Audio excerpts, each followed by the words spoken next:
Hello, future creators and knowledge seekers! Welcome to my very first vlog. I am Samrida Macaro Tanggoti and I am here to guide you through the exciting world of making instructional materials. Whether you are a teacher, a trainer, and just someone looking to share their expertise, then you are in the right place. Without further ado, let's get started!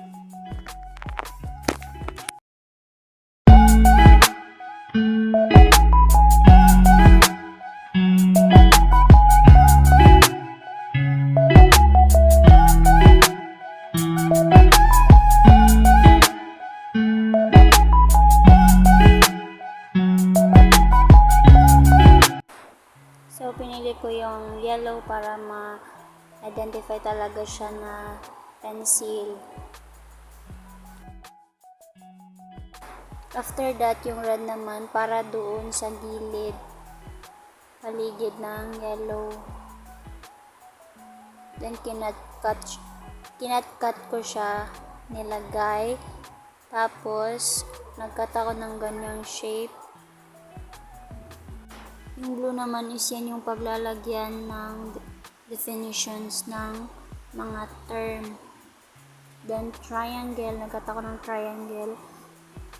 Tapos dinikit ko and then yung sobra is kinat ko lang.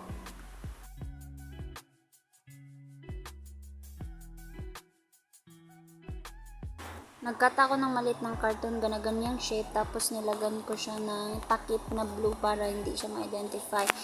Tapos nilagay ko siya sa loob para doon sa mga terms. And then pag hinila mo, pero hayaan na natin yan siya matuyo kasi mahirap naaalis siya. Tapos ayan, naglagay na rin ako ng marker sa dyan portion. Napos ko na agad yung apat para madalian na lang. Then, nagsulat na ako ng mga terms para i-define. Then, tinikit ko hanggang sa matapos. Ay, hayaan na yan, patuyuin.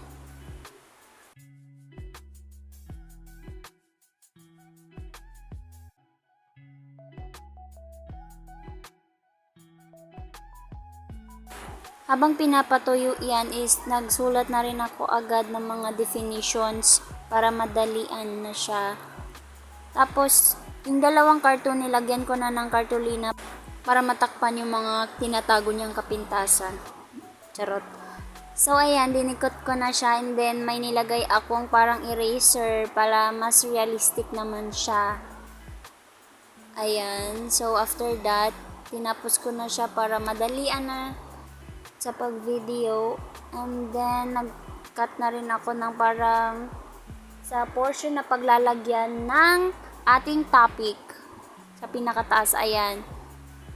So, since wala ako, nag-stick glue na lang ako. And then, tada! Finished product! So, hello.